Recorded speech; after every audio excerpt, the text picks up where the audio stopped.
Secerdas apapun manusia itu pasti hanya di bidang tertentu saja dan gak mungkin memiliki kemampuan dalam semua bidang. Layaknya Tony Stark, manusia yang dikutuk dengan kecerdasannya, nyatanya dia nggak bisa tuh mimpin Avengers. Sama halnya juga dengan negara, meskipun dikenal dengan negara yang amat sangat maju, tapi masih mau belajar kepada negara kita. Dan berikut adalah daftar negara yang ingin belajar kepada Indonesia. India, belajar haji. Jemaah haji Indonesia memang yang paling besar di negara lainnya. Dibutuhkan pengelolaan yang sangat baik dalam hal ini. Delegasi India ternyata mengapresiasi sistem penyelenggaraan haji di Indonesia. Komisi Haji India berdiskusi dengan pimpinan daerah kerja atau Daker daerah Madinah tentang mengenai makanan, transportasi, dan kesehatan. Delegasi India mengatakan bahwa Indonesia mampu mengelola jemaah haji dalam jumlah yang sangat banyak. Dengan sistem yang baik, ada kesamaan penyelenggaraan haji antara India dan Indonesia.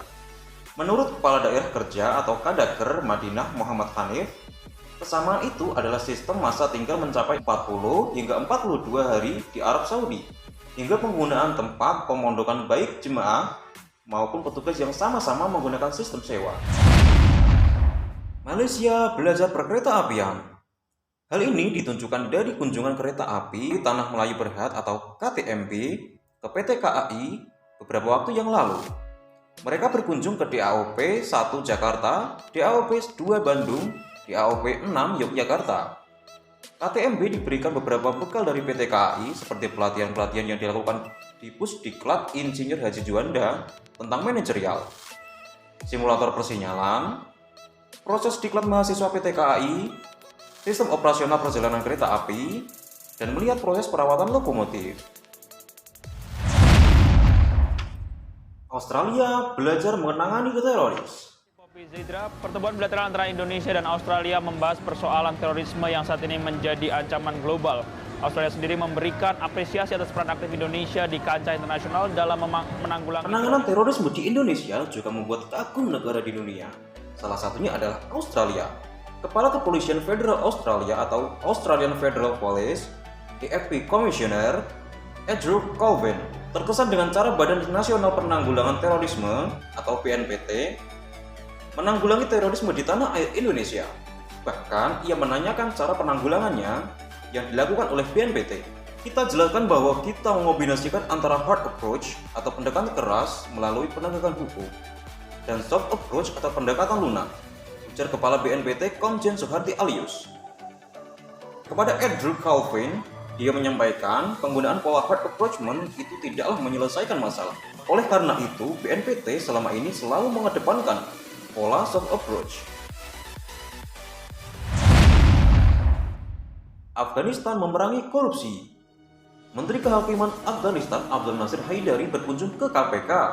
Dia bersama rakyat Afghanistan berharap dengan kedatangan ini dapat memerangi korupsi. Tujuan pertemuan hari ini, Pak Menteri membawa delegasi untuk melihat bagaimana pembentukan anti korupsi di Afghanistan dan ingin pelajari apakah model KPK bisa juga dibuat di atas. Karena mereka belum memiliki badan anti korupsi sampai sekarang, kata Wakil Ketua KPK Laudin Muhammad Syarif. Abdul membeberkan alasan pihaknya memilih belajar kepada KPK untuk memerangi korupsi. Salah satunya adalah laporan PBB sering menyebutkan Indonesia sukses lawan korupsi melalui KPK dengan tangkapan 5 hingga 15 koruptor per tahun. Katanya, namun sayang belum berjalan, sekarang sudah penyerahan kekuasaan kepada Taliban.